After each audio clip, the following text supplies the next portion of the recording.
Assalamualaikum warahmatullahi wabarakatuh. Perkenalkan, nama saya Diana Fitria dari Pendidikan Teknik Mesin Universitas Pendidikan Indonesia.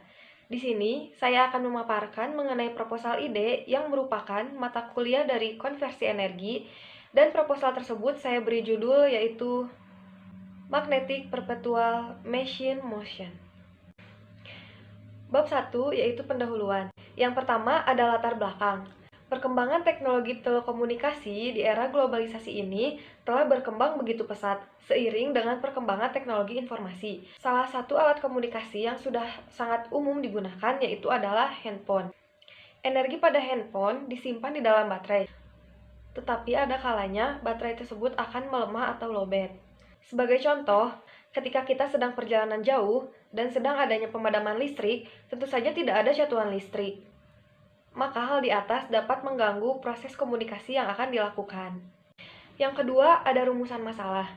Berdasarkan latar belakang tersebut, maka hal yang perlu dikaji adalah bagaimana cara merancang dan membuat alat penghasil listrik abadi dan berapa daya yang digunakan dari mesin tersebut.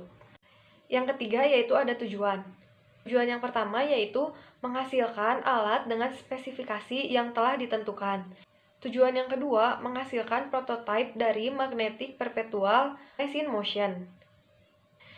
Dan yang ketiga, mengetahui daya yang dihasilkan dari Magnetic Perpetual Machine Motion.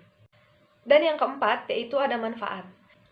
Manfaat yang pertama, yaitu desain alat yang bermanfaat untuk merancang sebuah prototipe.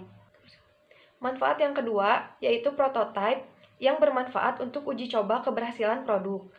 Yang ketiga, daya yang dapat digunakan untuk mencharger handphone. Dan yang terakhir yaitu sebagai alternatif energi listrik jika tidak ada catuan daya. Nah, selanjutnya ke bab 2 yaitu tinjauan pustaka. Perpetual motion machine atau gerak abadi, yaitu suatu sistem atau alat yang bila gerakannya sudah dimulai, maka akan terus berlanjut selamanya. Konsep dasar magnet.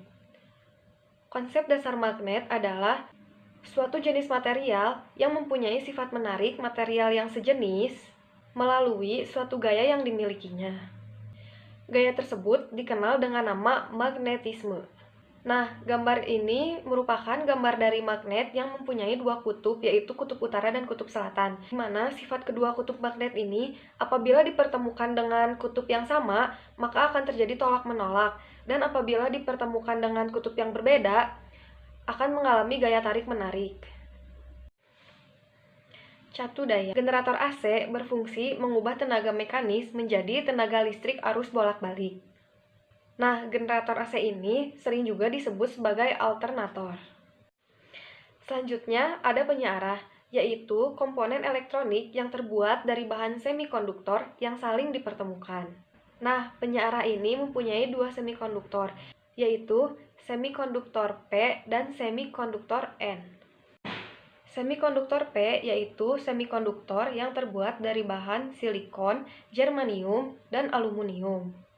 Mempunyai sifat kekurangan elektron sehingga biasa disebut semikonduktor positif. Semikonduktor N merupakan semikonduktor yang terbuat dari bahan silikon, germanium, dan fosfor. Mempunyai kelebihan elektron sehingga biasa disebut semikonduktor negatif. Dioda mempunyai keunikan sendiri, yaitu hanya dapat mengalirkan arus ke dalam satu arah, yaitu dari arah anoda atau positif ke arah katoda yaitu negatif. Dioda sebagai penyiarah digunakan untuk mengubah tegangan dari AC menjadi DC. Nah, dioda ini ada dua jenis yang sering digunakan dalam elektronika. Yang pertama, ada penyiarah setengah gelombang, dan yang kedua, penyiarah gelombang penuh. Selanjutnya ada kapasitor, yaitu sebagai filter tegangan keluaran dari suatu rangkaian penyiarah. Pada umumnya akan menimbulkan tegangan ripple. Dan yang terakhir yaitu ada bab 3 tahap pelaksanaan. Berikut adalah diagram alir dalam tahap pelaksanaan pembuatan Magnetic Perpetual Machine Motion. Yang pertama yaitu start atau mulai. Yang kedua yaitu ada studi pendahuluan. Studi pendahuluan dilakukan untuk mencari masalah yang ada di masyarakat. Hal ini dilakukan dengan mengkaji masalah yang dapat diukur secara empiris. yang dapat diperoleh dari pengumpulan data dan pengolahan data yang ada, melalui observasi, analisis pasar, dan studi literatur. Selanjutnya, analisis kebutuhan. Analisis kebutuhan dilakukan untuk mencari solusi pada masalah yang ada di dalam masyarakat. Hal ini dilakukan agar solusi yang diberikan tepat guna dan tepat sasaran. Selanjutnya ada free design, yang merupakan desain kasar tanpa ukuran sebagai dasar dalam perancangan. Kemudian ada konsultasi. Setelah adanya free design, maka dilakukan konsultasi untuk mengoreksi kemungkinan-kemungkinan terjadinya kesalahan atau kegagalan. Selanjutnya ada pengembangan desain. Pengembangan desain dilakukan setelah desain sudah disempurnakan dengan cara melakukan perhitungan bagian-bagian pada alat. Selanjutnya, pembuatan prototipe. Pembuatan prototipe dilakukan setelah desain yang dibuat telah sempurna. Perhitungan-perhitungan bagian alat selesai, serta alat dan bahan sudah tersedia. Selanjutnya, tahap pengujian. Pengujian dilakukan untuk menguji secara keseluruhan kinerja alat. Jika alat tidak berfungsi dengan baik, maka akan dilakukan perbaikan alat. Lanjut, analisis data. Analisis data dilakukan untuk mengetahui kekurangan yang masih ditemui pada alat, sehingga hal tersebut dapat dijadikan sebagai bahan evaluasi.